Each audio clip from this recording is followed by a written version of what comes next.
దానికి ప్రముఖమైన వ్యక్తి ఎవరంటే యోనా. యోనా అనే మాటకు అర్థము గువ్వ.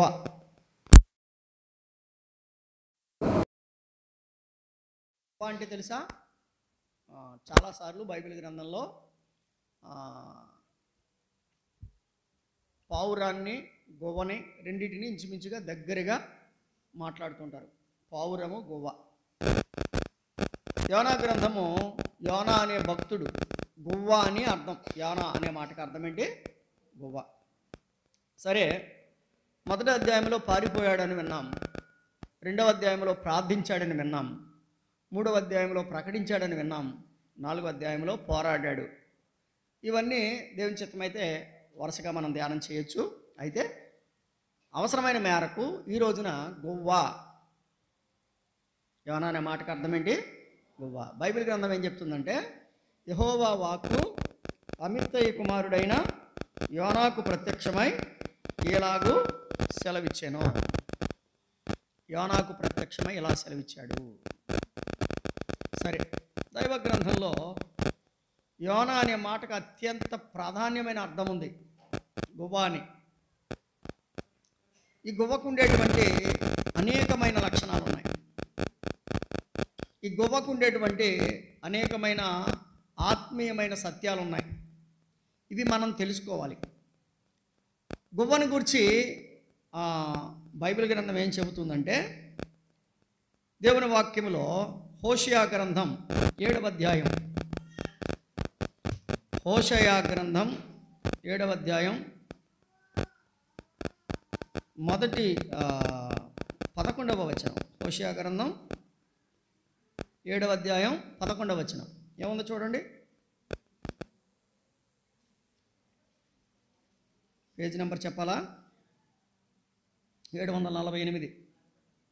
ఎఫ్రాయిము బుద్ధి లేని పిరికి గుండె గల గువ్వ ఆయను. ఎఫ్రాయిము బుద్ధి లేని పిరికి గుండె గల గువ్వ. వినాలి వినాలి. యోనా అంటే ఏంటి? గువ్వ.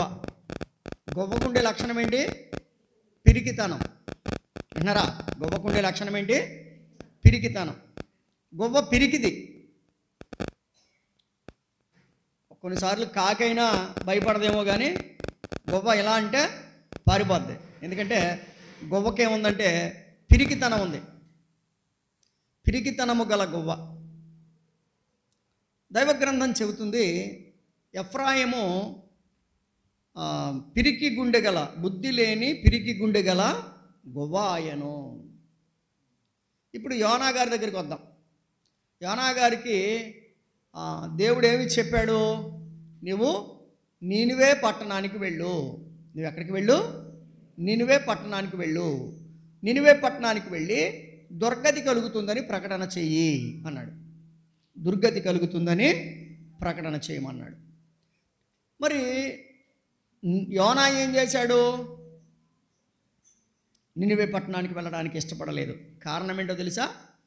నినివే పట్టణానికి వెళ్ళడానికి భయపడ్డాడు. నినివే పట్టణానికి వెళ్ళడానికి భయపడ్డాడు. ఎందుకు భయపడ్డాడు? నహూము గ్రంథం, నహూము గ్రంథం మొదటి 3వ అధ్యాయం మొదటి వచనం. 3వ అధ్యాయం మొదటి వచనం. నహూము గ్రంథం 3వ అధ్యాయం మొదటి వచనం. Page number 769. Page number 769. ఏమనుంది? నరహత్య చేసిన పట్టణమా. ఈ పట్టణం ఏది? మొదటి అధ్యాయం మొదటి వచనం. మొదటి అధ్యాయం మొదటి వచనం. నినివేను గూర్చిన దేవోక్తి. ఇప్పుడు చెప్పాలి, నినివే పట్టణం ఏ పట్టణం? నరహత్య చేసిన పట్టణం. ఈ నరహత్య చేసిన పట్టణం దగ్గరికి వెళ్ళడానికి యోనా గారికి ఏమొచ్చింది? భయం. గువ్వ ఎటువంటిది? పిరికి గుండె గలది. అయ్యా, గువ్వ ఎటువంటిది? పిరికి గుండె గలది. పిరికి గుండె గల గువ్వ. ఇప్పుడు యోనా కూడా గువ్వకు తగినట్లుగానే ప్రవర్తిస్తున్నాడు. గువ్వకు తగినట్లుగానే ప్రవర్తించడం అంటే ఏంటి? గువ్వ ఎలా పిరికిదో భక్తుడైన యోనా కూడా ఏమయ్యాడు? భయపడ్డాడు. భక్తుడైన యోనా కూడా భయపడ్డాడు. అయితే దేవుని వాక్యం ఏం చెప్తుంది? దేవుని పిల్లలు భయపడాలా? దేవుని పిల్లలు భయపడాలా? మనమందరం భయపడాలా? మనం భయపడడానికి వీల్లేదు. దేవుడు మనకి భయపడేటువంటి పరిస్థితిని మనకి ఇవ్వలేదు. దేవుడు మనకు ఇంద్రియ నిగ్రహమును గల ఆత్మను మనకు ఇచ్చాడు. మనము భయపడేటువంటి పరిస్థితిని ప్రభువు మనకు ఇవ్వలేదు. అది గమనించాలి. మనము భయపడడానికి కాదు ప్రభు మనల్ని పిలిచింది. ప్రభు అన్నాడు చాలాసార్లు, ధైర్యంగా ఉండు అని చెప్పాడు. ఏమని చెప్పాడు? ధైర్యంగా ఉండు. ప్రభు అన్నాడు దిగులు పడకు అని చెప్పాడు కదా. దేవుడు ఏమన్నాడు? దిగులు పడకు, ధైర్యంగా ఉండండి. మనము ప్రతి విషయాన్ని చూసి భయపడిపోతూ ఉంటాం. ఈ భయపడిపోయే పరిస్థితులలో ప్రభువు మనకిచ్చినటువంటి ఒక శ్రేష్టమైన సత్యం ఏంటంటే, ఇదిగో నీవు భయపడాల్సిన అవసరము లేదు, నీవు ధైర్యంగా ఉండు. లేఖనాల ప్రకారంగా ప్రభువు మనకి ఇంద్రియ నిగ్రహము గల ఆత్మనిచ్చాడు. భయపడొద్దని చెప్పాడు. తన యొక్క శ్రేష్టమైనటువంటి నిర్మాణకుడిగా ఆయన ఉండి మనందరికీ తగినటువంటి శ్రేష్టమైనటువంటి ధైర్యాన్ని మనకిచ్చాడు. చూడండి, బైబిల్ గ్రంథంలో ఎన్నో సంగతులు మనం చూస్తాం. ప్రభువు మనం భయపడుతున్నప్పుడు ఆయన ధైర్యపరిచిన సంగతులు. ఒకసారి ఓడ, ఇక్కడ కూడా ఓడ సందర్భమే, మరొక సందర్భంలో కూడా ఓడ సందర్భమే. ఇంచుమించుగా 14 రోజుల నుంచి భోజనాలు లేవంట. ఎందుకంటే ఓడ మునిగిపోయే పరిస్థితిలో ఉంది. ఓడ మునిగిపోయే పరిస్థితిలో ఉంటే ఈ 14 రోజులుగా ఎవరు భోజనం చేయట్లేదు. అందులో పౌలు గారు కూడా ఉన్నాడు. పౌలు గారు కూడా ఉండి, అయ్యా ఈ 14 రోజుల నుంచి మీరేం తీసుకుంటలేదు, కాబట్టి దయచేసి మీరు కొంచెం భోజనం చేయండి, మీ ప్రాణాలు మీరు కాపాడుకోండి అని చెప్పినప్పుడు వాళ్ళెవరూ కూడా అయ్యో మేము చనిపోవడానికి మేము సిద్ధంగా ఉంటే వీడు భోజనం చేయమంటాడు ఏంటి అని చెప్పేసి వారందరూ కూడా అదో రకంగా పౌలు గారిని చూశారు.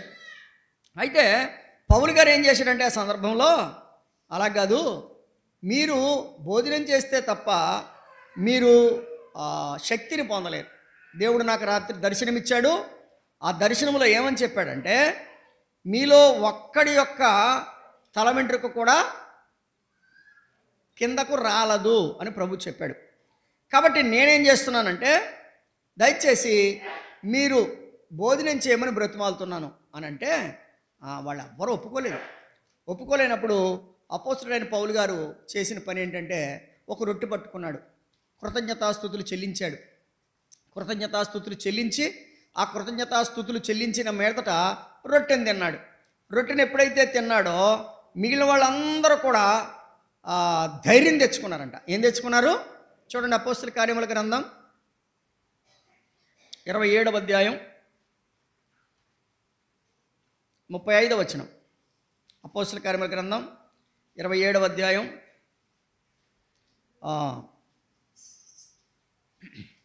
37 చదువుతున్నాను చూడండి, లేకపోతే 35. ఈ మాటలు చెప్పి ఒక రొట్టె పట్టుకొని అందరి ఎదుట దేవునికి కృతజ్ఞతాస్తుతులు చెల్లించి దాన్ని విరచి తినసాగాను. 36వ వచనం. అప్పుడు అందరూ ఏం తెచ్చుకున్నారు? ధైర్యం తెచ్చుకున్నారు. ఇప్పుడు ధైర్యాన్ని ఇచ్చేది ఏంటి? ధైర్యాన్ని ఇచ్చింది ఏంటి పౌలు గారికి? దేవుని యందలి విశ్వాసం. కథమందా ప్రభు ఏం చేశాడు? దర్శనమిచ్చాడు. దర్శనమిచ్చి ఆ దర్శనం ద్వారా అతన్ని బలపరిచాడు. చూడండి ఏమని చెప్పాడు తెలుసండి, 34, 33 చదువుతున్నాను. తెల్లవారుచుండగా పౌలు 14 దినముల నుండి మీరేమీ పుచ్చుకొనక ఉపవాసముతో కనిపెట్టుకుని ఉన్నారు కనుక ఆహారము పుచ్చుకొనడని మిమ్మల్ని వేడుకొనుచున్నాను, అది మీ ప్రాణరక్షణకు సహాయమగును. అక్కడి నుంచి పట్టుకోండి. మీలో ఎవని తల నుండి ఒక వెంట్రుక అయినను నశింపదని చెప్పుచు ఆహారము పుచ్చుకొనుడని అందరినీ బ్రతిమాలెను. ఆహారం పుచ్చుకోండి అని బ్రతిమాలాడు. ఒక్క తల వెంట్రుక కూడా ఊడిపోదు అని చెప్పాడు. ఇది పౌలు గారు నమ్మాడు, కానీ ఆ ఓడలో ఉన్నవారు నమ్మలేదు. ఓడలో ఎంతమంది ఉన్నారు? 37వ వచనం. ఓడలో ఎంతమంది ఉన్నారు?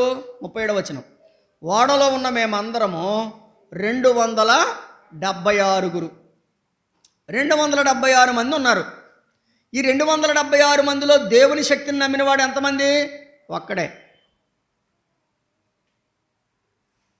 యోనాతో దేవుడేమన్నాడు? నోవహుతో దేవుడేమన్నాడు? ఈ తరం వారిలో నీవే నా ఎదుట నీతిమంతుడు అయినట చూచితిని అన్నాడు. ఇక్కడ చూడండి, 276 మంది ఓడలో ఉంటే అందరూ పిరికితనంగా భయపడిపోతూ ఉంటే చెప్పండి, పౌలు గారు మాత్రం ధైర్యంగా ఉన్నాడు. ఎందుకు ధైర్యంగా ఉన్నాడు? అతడు దేవుని యందు నిరీక్షణ ఉంచాడు, దేవుని వాక్యమందు నమ్మకం ఉంచాడు.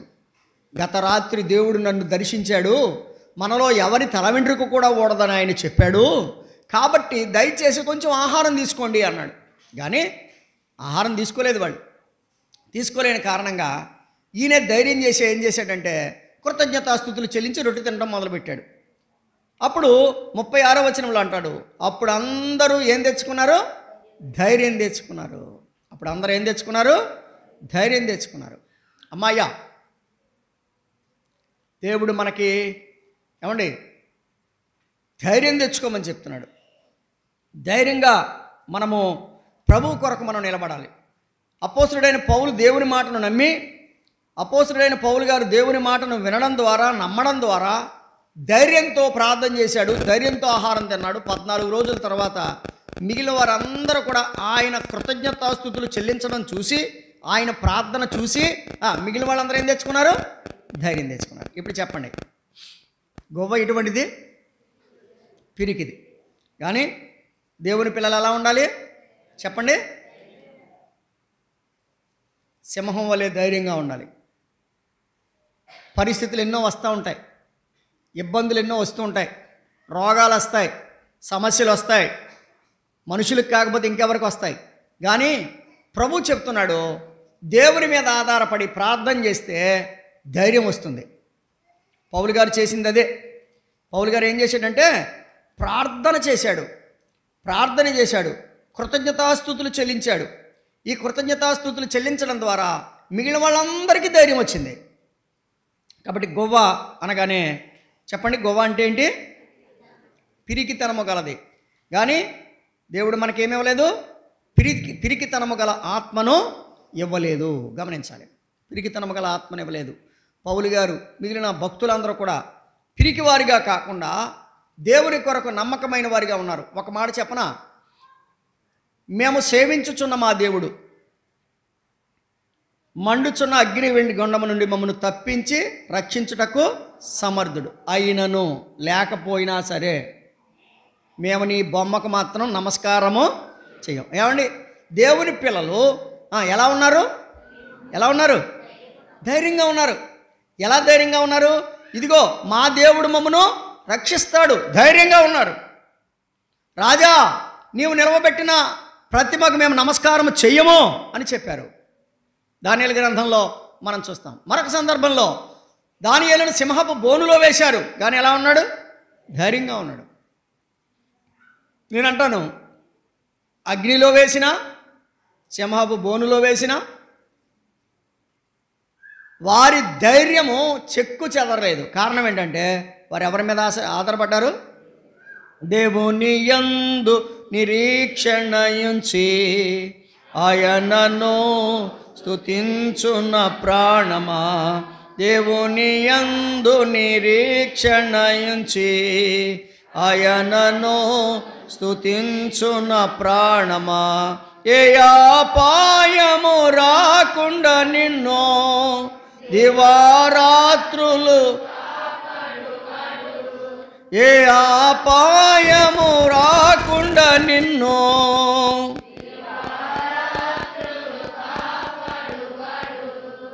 ప్రతి క్షణం నీ పక్షముండు రక్షకుడు, ప్రతి క్షణం నీ పక్షముండు రక్షకుడు, దేవుని యందు నిరీక్షణయుంచి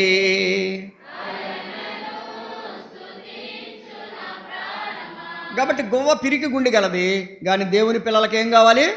ధైర్యం కావాలి. పౌలు గారు ఎలా ఉన్నాడు?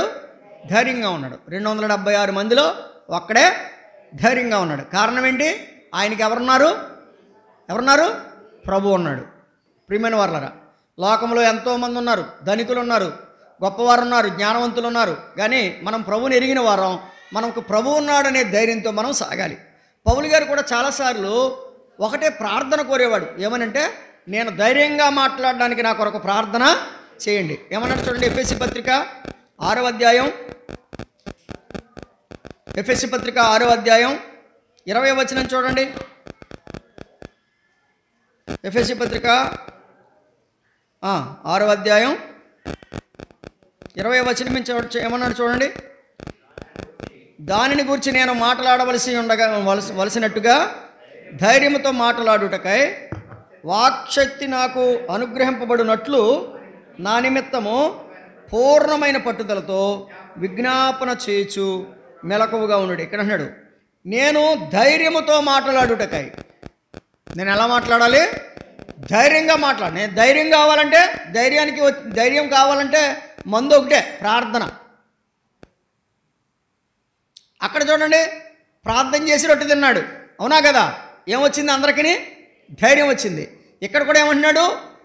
నా కొరకు నేను ధైర్యంగా మాట్లాడేటట్లు ప్రార్థన చేయండి. కాబట్టి మనము ప్రార్థన ద్వారా ధైర్యాన్ని తెచ్చుకోగలుగుతాం. కాబట్టి దేవుడు మనకిచ్చినటువంటి అద్భుతమైన అవకాశం ఏంటంటే, ప్రార్థన చేసి మనము ధైర్యవంతులుగా ప్రభు కొరకు మనము నిలబడగలం. అయితే వినండి, గువ్వ ఎటువంటిదని వింటున్నాం? పిరికి కలది. రైట్. రెండవ సంగతి చూద్దాం రండి. రెండవ సంగతి ఏమిటి అంటే, గువ్వ యొక్క లక్షణాలలో మరొక లక్షణాన్ని మీ దృష్టికి నేను తెస్తాను.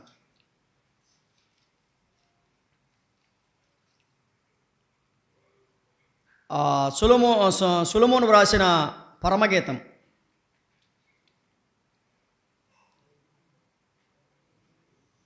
మొదటి అధ్యాయం 15వ వచనం. పరమగీతము మొదటి అధ్యాయము 15వ వచనం. ఏముంది అక్కడ? నా ప్రియురాలా, నీవు సుందరివి, నీ కన్నులు గువ్వ కన్నులు. ఏమంటున్నాడు? నీ కన్నులు గువ్వ కన్నులు అన్నాడంటే దాని అర్థం ఏంటంటే, గువ్వ సుందరమైనది. అర్థమవుతుందండి? గువ్వ ఎటువంటిది? సుందరమైనది. గువ్వ అందంగా ఉంటుంది. గువ్వ కళ్ళు అందమైనవి. అదే 4వ అధ్యాయం 1వ వచనం చూడండి. పరమగీతము 4వ అధ్యాయం 1వ వచనం.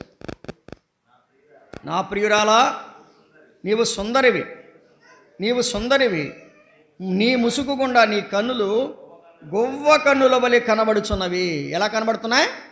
గువ్వ కన్నుల వలె కనబడుచున్నవి. గువ్వ కన్నులు అనగా నీవు సుందరివి అని చెబుతున్నాడు. 5వ అధ్యాయం 12వ వచనం చూడండి. 5వ అధ్యాయం 12వ వచనం చూడండి. అతని నేత్రములు అనగా మన ప్రభు అయిన యేసుక్రీస్తు వారి నేత్రములు. 5:12.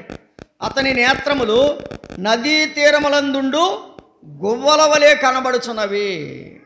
అవి పాలతో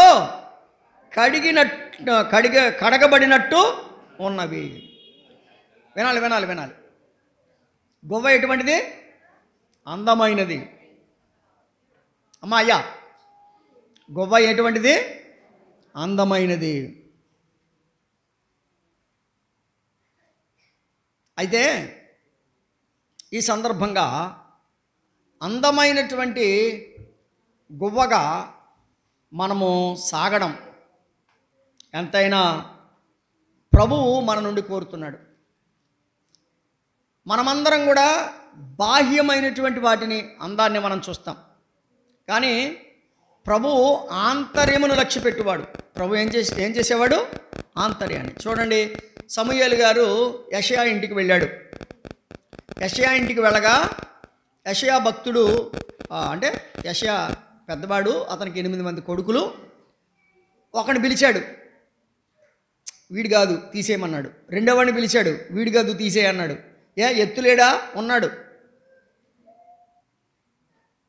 బరువు లేడా? ఉన్నాడు. రంగు లేడా? ఉన్నాడు. ఎత్తు ఉంది, రంగు ఉంది, బరువు ఉంది. కానీ దేవుడు ఏమంటున్నాడు? తీసేయి తీసేయి తీసేయి అంటున్నాడు. అంటే ఏంటి? బాహ్య సౌందర్యము ప్రభు చూడడు. ఇంకెవరైనా ఉన్నారా అని అడిగితే, అయ్యా ఉన్నాడండి, కరసాడు వాడు ఒకడు ఉన్నాడు, అయితే వాడిని పిలిపించు అన్నాడు. వాడిని పిలిపిస్తే వాడు వచ్చాడు. వాడు రాగానే ప్రభు అన్నాడు, నేను కోరుకున్నవాడు ఇతడే అన్నాడు కదా. నేను కోరుకున్నవాడు ఇతడే అని చెప్పాడు. నేను కోరుకున్నవాడు ఇతడే అని చెప్పగానే మీరు గమనించండి, ప్రభువు దేన్ని చూచాడు? బాహ్య సౌందర్యాన్ని చూశాడా, లేకపోతే అతని యొక్క అంతరంగంలో ఉన్న పరిస్థితిని చూశాడా? అంతరంగంలో ఉండేటువంటి పరిస్థితిని చూశాడు. అంతరంగంలో పరిస్థితిని చూచి ప్రభువు దావీదుని ఎన్నుకున్నాడు. వినాలి జాగ్రత్తగా.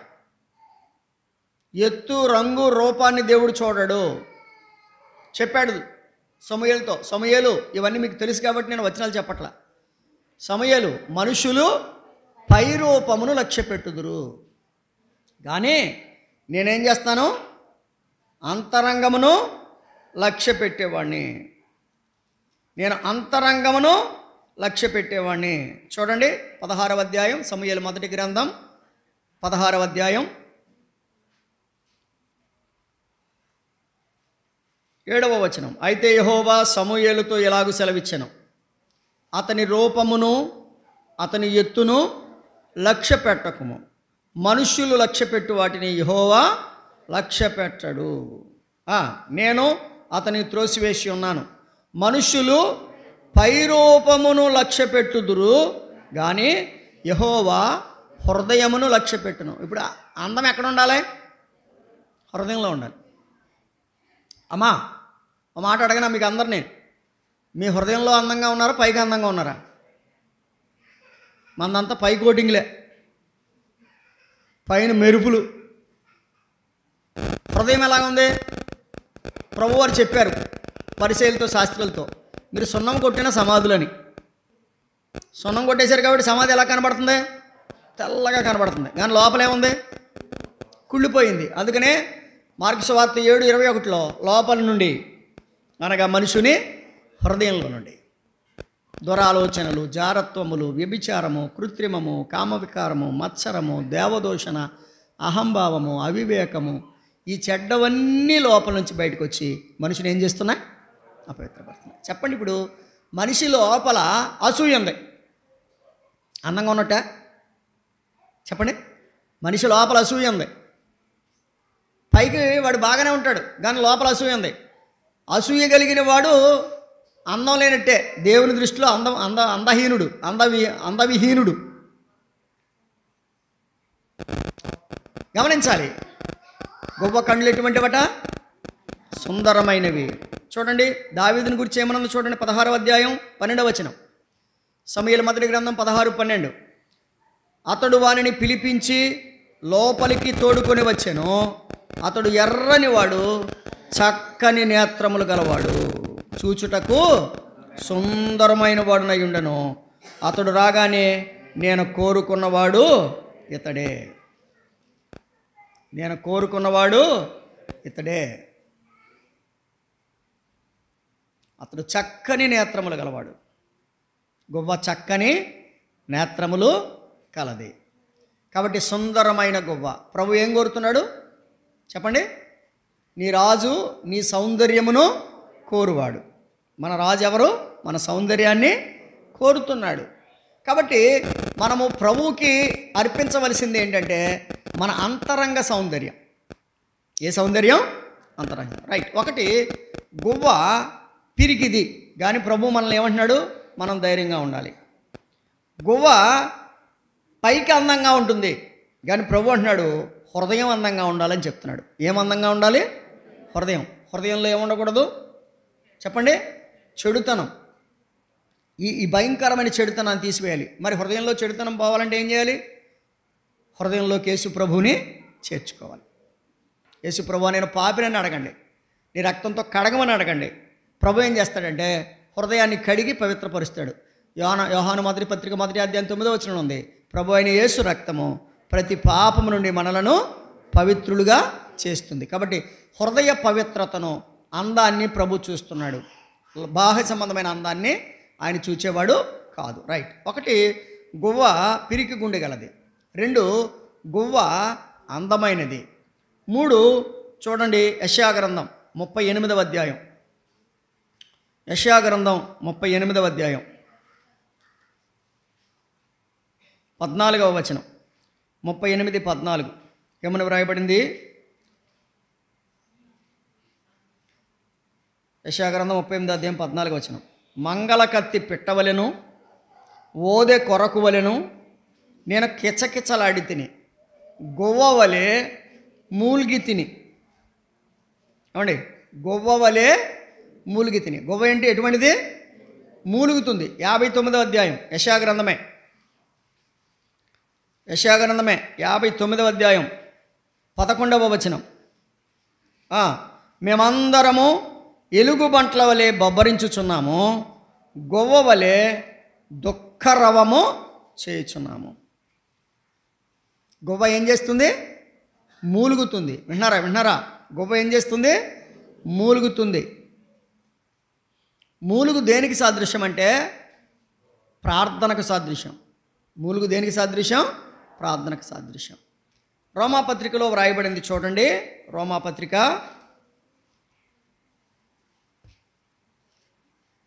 8వ అధ్యాయం 26వ వచనం.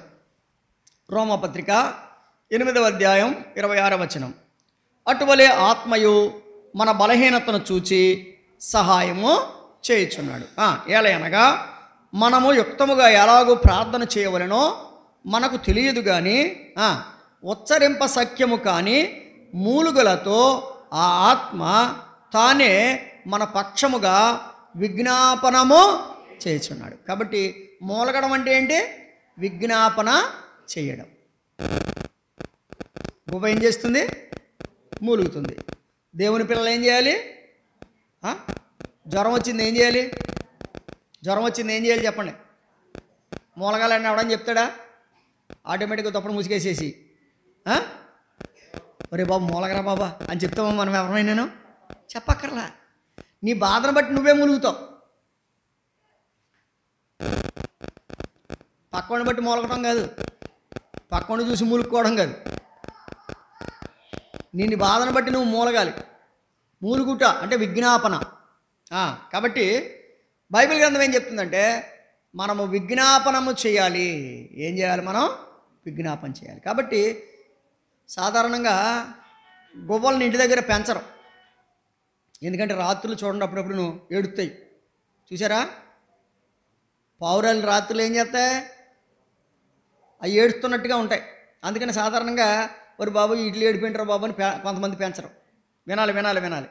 అది దానికి అర్థం ఏంటంటే ప్రతి రాత్రి మనం ఏం చేయాలంటే ప్రభు దగ్గర మూలగాలి, ప్రభు దగ్గర మొరపెట్టాలి, విజ్ఞాపన చేయాలి. కాబట్టి గువ్వ యొక్క 3వ లక్షణం ఏంటి? మూలుగుతుంది. ఆత్మ తానే మన పక్షముగా ఉచ్చరింప సఖ్యము కాని మూలుగులతో దేవునికి ఏం చేస్తున్నాడు? విజ్ఞాపన చేస్తున్నాడు. దుఃఖరవం చేస్తుందంట. అంటే కన్నీటి ప్రార్థన చేస్తుంది. ఏది? ఏం చేస్తుంది? దుఃఖరవం చేస్తుంది గువ్వ. విలాప వాక్యాల గ్రంథంలో ప్రభు చెప్పాడు కదా, సియోను కుమారి ప్రాకారమా, నదీ ప్రవాహము వలె నీ కన్నీరు పారనిమ్ము, నీ కన్నులను విశ్రమింపనీయకము. విలాప వాక్యముల గ్రంథం 2వ అధ్యాయం 18వ వచనం. జనుడు హృదయపూర్వకముగా యెహోవాకు మొర్రపెట్టుదురు, సియోను కుమారి ప్రాకారమా నదీ ప్రవాహము వలె దివారాత్రము కన్నీరు పారనిమ్ము, విరామము కలుగునియకు. కాబట్టి వినండి, గువ్వ దుఃఖరవం చేస్తుంది. మనం కూడా ఏం చేయాలి? కన్నీరు విడవాలి. ప్రభు అన్నాడు, యెరూషలేము కుమార్తెలారా ఫిల్ చేయండి, నా కొరకు ఏడవకండి, మీ కొరకు మీ పిల్లల కొరకు ఏడవండి. గువ్వ దుఃఖరవం చేస్తుంది. నేనంటాను, మనము దుఃఖం ఉందా మనకి? రోమాపత్రిక 9వ అధ్యాయానికి రండి. రోమాపత్రిక 9వ అధ్యాయం పౌలు గారు అంటాడు, మొదటి వచనం. పౌలు గారు ఏమంటున్నాడు చూడండి. రోమాపత్రిక 9వ అధ్యాయం మొదటి వచనం. నాకు బహుదుఃఖమును నా హృదయములో మానని వేదనయు కలవు. ఎందుకండి ఈయనకి దుఃఖం? ఎందుకండి ఈ వేదన? చూడండి, తర్వాత చెప్పాడు, క్రీస్తునందు నిజమే చెప్పుతున్నాను, అబద్ధమాడట్లేదు కదా. పరిశుద్ధాత్మయందు నా మనస్సాక్షి నాతో కూడా సాక్ష్యం ఇచ్చుచున్నది. సాధ్యమైన ఎడల నా దేహ సంబంధులైన నా సహోదరుల కొరకు నేను క్రీస్తు నుండి వేరై శాపగ్రస్తుడనై ఉండకూడదు. అంటే దీని అర్థం ఏంటి? నశించిపోతున్న తన సహోదరుల కొరకై, నశించిపోతున్నటువంటి ఇశ్రాయేలు జనాంగం కొరకై ఆయన ఏం చేస్తున్నాడు? బహుదుఃఖంతో ఉన్నాడు. గొవ్వ ఏం చేస్తుంది చెప్పండి? దుఃఖిస్తుంది. మనం ఏం చేయాలి? దుఃఖించాలి. ఒకటి, పిరికితనం గలది, మనం ధైర్యంగా ఉండాలి. రెండు, అందమైనది, అంతరంగ స్వభావము అందంగా ఉండాలి, హృదయము అందంగా ఉండాలి. పైరూపం కాదు, లోపల పరిస్థితిని ప్రభువు చూస్తున్నాడు, అది అందంగా ఉండాలి. మూడవది, దుఃఖరవం చేసేది. గొవ్వ ఏం చేస్తుంది? దుఃఖరవం చేస్తుంది. అనగా మనము కూడా ఏడవాలి ప్రభువు కొరకు, మనము నశించిపోతున్న వారి కొరకు, చంటి పిల్లల కొరకు, దేశం కొరకు. మనకి ప్రభు ఇచ్చిన బాధ్యతను బట్టి మనము మూలిగే వారంగా ఉండాలి. అనగా ఏడ్చి కన్నీరు గార్చి ప్రార్థన చేసే వారంగా ఉండాలి. రైట్. ఇక 4వ సంగతి చదువుదాం రండి. ఇక ఇవన్నీ వివరించను కానీ మీకు అర్థమైపోద్ది.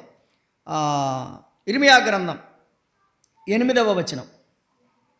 ఇర్మియా గ్రంథం 8వ అధ్యాయం. ఇర్మియా గ్రంథం 8వ అధ్యాయం 7వ వచనం. ఇర్మియా గ్రంథం 8వ అధ్యాయం 7వ వచనం.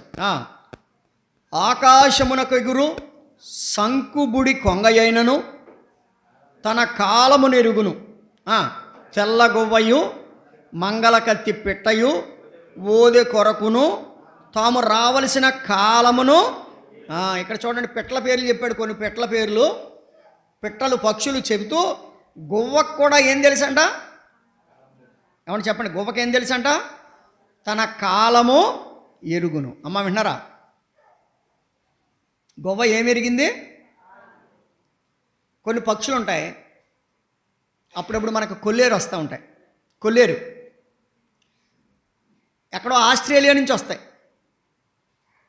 ఎక్కడి నుంచి? ఆస్ట్రేలియా నుంచి వస్తాయి పక్షులు. ఎక్కడికి వస్తాయి? కొల్లేరు వస్తాయి. అవి ఎప్పుడు రావాలో వాటికి తెలుసు, మరలా తిరిగి ఎప్పుడు వెళ్ళాలో తెలుసు. మీకు అందరికీ పులస తెలుసా? పులస చేప. అది కూడా ఎక్కడో ఐరోపా ఖండం దగ్గర ఉన్నటువంటి సముద్రంలో నుంచి మన గోదావరిలోకి వస్తుంది. అది ఎప్పుడు వస్తుంది? దానికి ఏ టైంలో రావాలో దానికి తెలుసు. అవునా కదా? వర్షం నీరు వచ్చినప్పుడు, ఎర్ర నీరు వచ్చినప్పుడు. అవునా కదా? రైట్. ఇప్పుడు చేపలకి వాటి టైం తెలుస్తుంది, పక్షులకి వాటి టైం తెలుస్తుంది. ఇప్పుడు గువ్వకి ఏం తెలుసు అంట? చెప్పండి. సమయం తెలుసు. మనకు తెలుసా తెలీదా?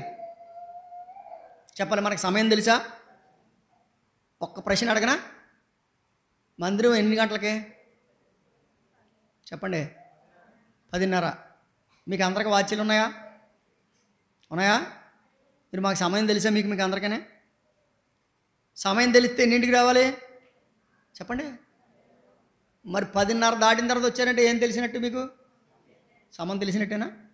చెప్పండి. చెప్పాలండి. తెలిసినట్టా? అంటే మీరు ఏంటంటే ఎఫెసీ పత్రిక 5:15 చెప్తుంది, దినములు చెడ్డవి గనుక మీరు సమయమును పోనీయక సద్వినియోగము చేసుకొనొచ్చు. వినండి. గువ్వకి ఏం తెలుసు? సమయం తెలుసు. మనకి సమయం తెలుసు. ఒకసారి కుర్రోడిని అడిగాను, రేపు టైం ఎంత అయిందో చెప్పరా అని. వాచ్ చూపించి టైం ఎంత అయిందో చెప్పరా అంటే అంటున్నాడు, బా ఇందులో గీతలు ఉన్నాయని నాకు తెలియదు అంటున్నాడు. ఇందులో గీతలు ఉన్నాయి నాకు తెలియదు అంటున్నాడు. ఇదివరకు 6వ తరగతిలోనే చెప్పేవారు మాకు. ఏమని? ఒక ముళ్ళు ఎన్ని నిమిషాలు, ఎక్కడికి వస్తే ఎంత అవుతుంది అంటే. ఇప్పుడు చెప్పండి, ఇప్పుడు అందరూ దేనికి అలవాటు పడ్డారంటే డిజిటల్. ఇలా నొక్కగానే టైం తెలిసిపోవాలి. 9:10 అంటాడు వీడు. అర్థమవుతుందా? అంతేగాని ఇందులో 9:10 ఎందుకు చెప్పలేడు వాడు. అర్థమవుతుందా? రైట్. ఇప్పుడు ఎప్పుడేనండి గువ్వకేం తెలుసు? అయితే మన సంఘములో ఉన్న వ్యక్తులందరికీ సమయం తెలుసా? కాలం ఎరుగుదురా? మీ కొరకు ఇంకొక పాట పాడుతున్నాము, దయచేసి రండి అని చెప్పాలి. ఎవరి కోసమంట? బుద్ధి లేదేంటి? ఇంకెంతకాలానికి వస్తుంది బుద్ధి? పనులు చక్కబెట్టుకుని రండి అని చెప్తారు. ఏం చెప్తారు? చెప్పేవాళ్ళు తప్పు కాదు నేను అనేది. పనులు చక్కబెట్టుకుని రండి. చక్కబెట్టుకుంటాక ఇంకో 2 గంటలు అడుగుతుంది మనకి. ఆయాలే బట్టలు ఉతికేసుకోవడం, ఆయాల అన్ని పనులు పెట్టేసుకోవడం. ఎందుకంటే ఆదివారం సెలవు. నీకేం తెలుసు? దైవ సన్నిధిలో గడిపే కాలం తెలియట్లేదు నీకు. ఎంతకాలం బ్రతికితే ఏంటి ప్రయోజనం? ఎంతకాలం జీవిస్తే ఏంటి జీవితం?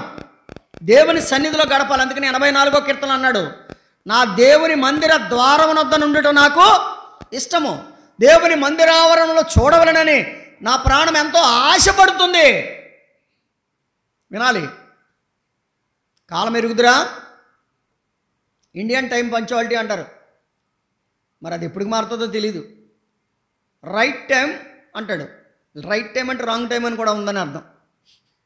ట్రైన్ వచ్చే రైట్ టైం అంటాడు. రైట్ టైం అంటే 5:10కి రావాలంటే 5:40కి వస్తుంది అది. ఇప్పుడు మన కూడా అంతా ఏంటి చెప్పండి? ఇప్పుడు చెప్పాలి. గువ్వకేం తెలుసు? చెప్పాలి. మరి మనకేం తెలుసు? బుద్ధి తెచ్చుకొని సమయానికి రండి, ఎక్కడ ఏ గుడికైనా సరే. అర్థమవుతుందా? గువ్వకి సమయం తెలుసు. మనం కూడా సమయాన్ని పోనిచ్చుకోకూడదు.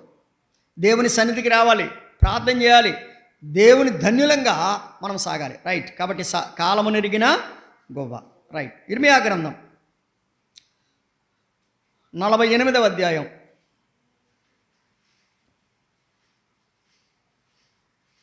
28వ వచనం. 48వ అధ్యాయం 28వ వచనం. మోయాబు నివాసులారా, పట్టణములు విడిబుడి, కొండపేటు సందులలో గూడు కట్టుకొను గువ్వవలే.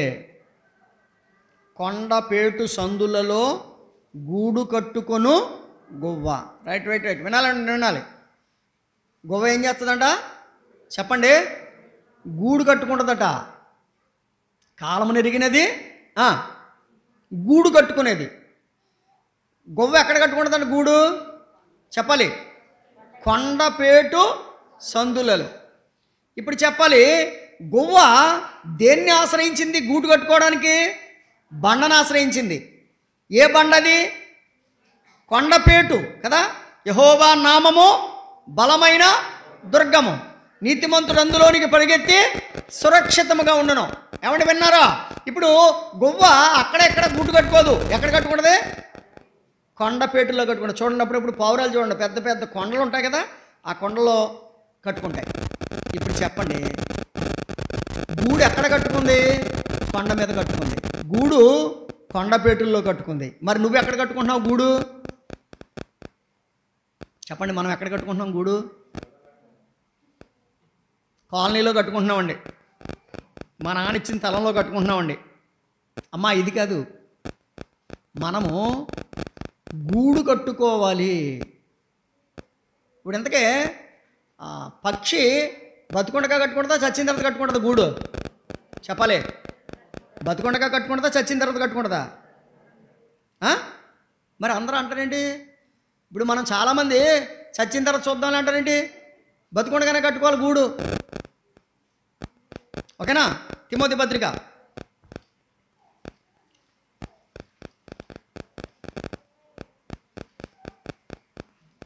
1వ పత్రిక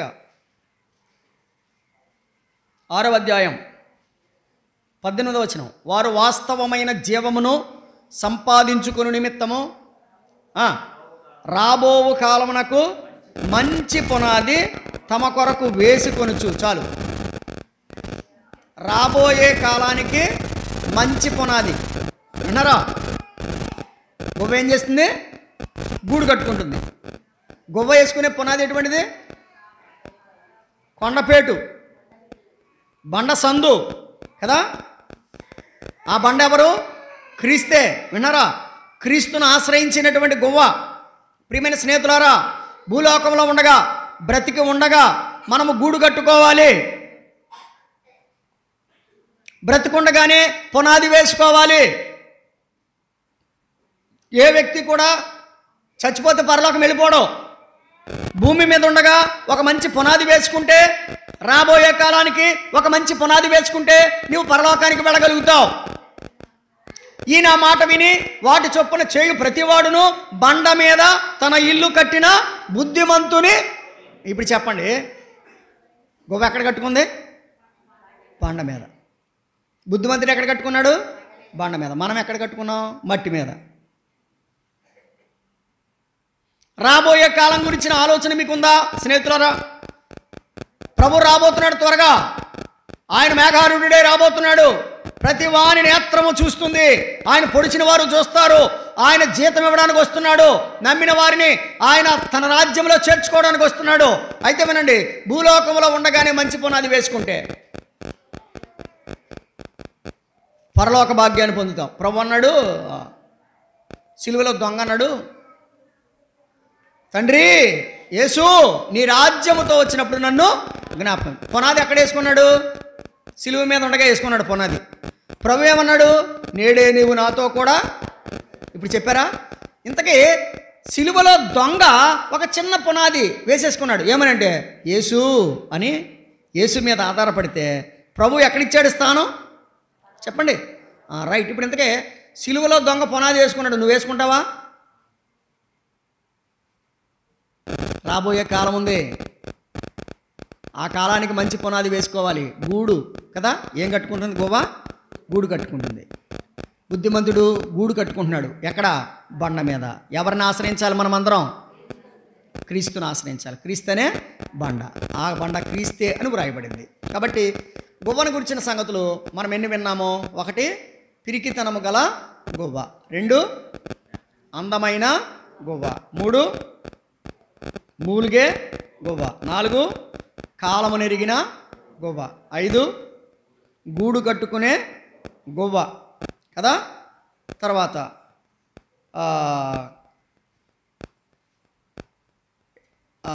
కీర్తన గ్రంథం 55వ కీర్తన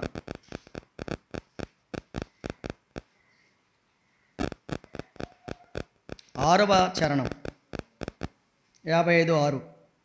ఆహా, గొవ్వ వలె నాకు రెక్కలు ఉన్న ఎడల నేను ఎగిరిపోయి నెమ్మదిగా ముందునే. చెప్పండి. గొవ్వ ఎగిరిపోయే గువ్వ. ఏమండి విన్నారా? గువ్వ ఏం చేస్తుందంట? ఎగిరిపోతుంది. ఎక్కడికి ఎగిరిపోతుంది? రవీంద్రనాథ్ ఠాగూరు ఒక పద్యం చెప్పాడు, మేము ఎప్పుడో చదువుకున్నాం. Wear the mind is without fear. అంటే నా యొక్క జీవితం ఎక్కడైతే భయం లేకుండా ఉంటుందో అక్కడికి, నా జీవితం ఎక్కడైతే నెమ్మదిగా ఉంటుందో అక్కడికి నేను ఎగిరిపోతాను. విన్నారా? రైట్. గువ్వ రెక్కలు కట్టుకుని ఎగిరిపోద్దంట. ఇప్పుడు ఎక్కడికి ఎగురుతుంది గువ్వ? చెప్పండి. నెమ్మది దొరికే స్థలానికి. ఎక్కడికి? చెప్పండి. ఎక్కడికి? ఆహా, గువ్వ వలె నాకు రెక్కలు ఉండిన ఎడలా నేను ఎగిరిపోయి నెమ్మదిగా ఉందునే అన్నాడు. ప్రభు అన్నాడు, ప్రయాసపడి భారం మోస్తున్న సమస్త జనులారా నా దగ్గరికి ఎగిరి రండి, నా దగ్గరికి ఎగిరి రండి, నేనేమిస్తాను? విశ్రాంతిని ఇస్తాను. గువ్వ ఎగురుతూ ఏం చేసేది? ఎగిరిపోయేది. ప్రియమైన వాళ్ళరా, ఎగిరిపోయేది. ఎక్కడికి ఎగిరిపోతుంది అంటే రైట్, ఇలా చెప్దాం. పిరికితనము గల గువ్వ, అందమైన గువ్వ, చెప్పండి, మూలిగే గువ్వ, తర్వాత అమ్మా కాలము నెరిగిన గువ్వ, గూడు కట్టుకునే గువ్వ, నెమ్మది స్థలానికి, నెమ్మది గల స్థలానికి ఎగిరే గువ్వ. ఇక 7వదిగా ఒక మాట చదువుకుని ముగించుకుందాం. యెషయా గ్రంథం 60 అధ్యాయం 8వ వచనం.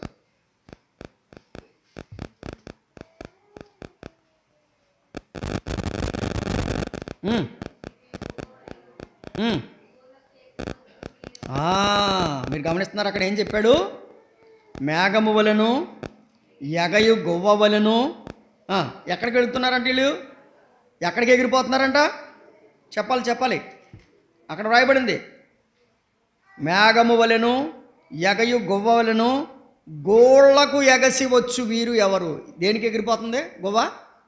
చెప్పాలి. గొవ్వ ఎక్కడికి ఎగిరిపోతుంది? గూటికి. దేవుని దాసులు, నాన్నగారు అటువంటి వాళ్ళు పెద్దవాళ్ళు చెప్పేవారు, మట్టికి పోయేవాడు బాగానే ఉన్నాడంట, గూటికి పోయేవాడే తేడాగా ఉన్నాడంట. అర్థమవుతుందా? మట్టికి పోయేవాడు బాగున్నాడు, గూటికి పోయేవాడు ఎలా ఉన్నాడు? తేడాగా ఉన్నాడు. ఇప్పుడు చెప్పండి, గొవ్వ ఎక్కడికి ఎగిరిపోతుంది? గూటికి. ఒక మాట చెప్పనా? మన్నైనది వెనుకటి వలె మరలా భూమికి చేరును, ఆత్మ దాన్ని దయచేసిన దేవుని వద్దకు చేరును. ఇప్పుడు చెప్పండి, గొవ్వ గూటికి వెళ్ళిపోతుంది, నువ్వు నేను ఎక్కడికి వెళ్ళిపోతాం? గూటికి వెళ్ళిపోతామా, మట్టిలోకి వెళ్ళిపోతామా? చెప్పండి, డిసైడ్ చేసుకోండి. గూట్లోకా మట్టిలోకా? గూటు అంటే ఏంటి? నా తండ్రి అంట అనేక నివాసములు కలవు, లేని ఎడల మీతో చెబుతాను, నేను వచ్చి మిమ్మల్ని తీసుకొని పోతాను. గూటికి ఎగిరిపోయే గొవ్వ, విన్నారా? ఎక్కడికి ఎగురుతుంది గొవ్వ? గూటికి ఎగురుతుంది. అమ్మ వినాలి, నేనంటాను, నీకు పరలోకంలో గూడుందా? లేకపోతే తిమోతి పత్రిక ప్రకారం రాబోయే కాలానికి మంచి పునాది ఇప్పుడే వేసుకో. నెమ్మది గల స్థలానికి ఎగిరిపోయిన గొవ్వ, గూటికి ఎగిరిపోయిన గొవ్వ. ఎక్కడికి ఎగిరిపోయింది? గూటికి. ఎగిరిపోతామా? మోషే గారు ప్రార్థన చేశాడు, 90వ కీర్తన. ఈ మాట చదవండి, ముగించుకుందాం. 90వ కీర్తన. ఆయన ప్రార్థన చేస్తూ ఒక చక్కని మాట అన్నాడు, మా ఆయుష్కాలము దినములు వైభవమే ఆయుషం అని చెప్పి 10వ వచనం చూడండి. 10వ చరణం, మా ఆయుష్కాలము 70 సంవత్సరములు, అధిక బలము నడలేను 10 సంవత్సరములగును, అయినను వాటి వైభవము ఆయాసమే దుఃఖమే, అవి త్వరగా గతించును. చెప్పండి, మేము అమ్మ ఎగిరిపోయేవాళ్ళు ఎంతమంది ఇక్కడ? ఏంటి చెప్పరేటి ఎవరన్నా? ఎగిరిపోయేవాళ్ళు ఎంతమంది? నేను అంటాను, ఎగిరిపోవాలంటే ఆల్రెడీ గూడు ఉండాలి మనకు. అక్కడ పునాది వేసుకుంటేనే అక్కడికి ఎగిరిపోగలం, అవునా కదా? రైట్. మేము ఎగిరిపోతాం అంటున్నాడు. ఎవరు? భక్తుడైన మోషే గారు. మేము ఎగిరిపోతాం అంటున్నాడు. గొవ్వ ఎక్కడికి ఎగిరిపోతుంది? గూటికి ఎగిరిపోతుంది. సోదరుడా, పరలోకంలో నీకు గూడుందా? పరలోకంలో నీకు ఇల్లు ఉందా? స్థానం ఉందా? లేదంటే ఇప్పుడే యేసు ప్రభువుని సొంత రక్షకునిగా అంగీకరించు. ప్రభువా నేను పాపిని ఒప్పుకో. నువ్వు ఒప్పుకుంటే దేవుని వాక్యం చెప్తుంది, తన్ని అందరూ అంగీకరించరు అనగా తన నామందు విశ్వాసం ఉంచిన వారికి దేవుని పిల్లలు అవ్వడానికి అధికారము వస్తుంది. దేవుడు ఎక్కడుంటే అక్కడ నీవు ఉంటావు, దేవుడు ఉండే స్థలంలో నీవు ఉంటావు, తానుండే స్థలంలో నీవు ఉంటావు. ఆ గూటికి ఎగిరిపోయే భాగ్యం నీకు నాకు కావాలంటే ఇప్పుడే ఒక పునాది వేసుకుందాం. దేవుడి మాటలు మన కొరకు దీవించునుగాక. ప్రేమగల తండ్రి వందనాలు. అందరిలో అన్ని విధాలుగా నీ వాక్యాన్ని ఫలింపచేయమని, సహాయపడమని మా ప్రభువును మా రక్షకుడైన యేసుక్రీస్తు వారి ద్వారా ప్రార్థించి వేడుచున్నాము తండ్రి. ఆమేన్. అందరికీ వందనాలు.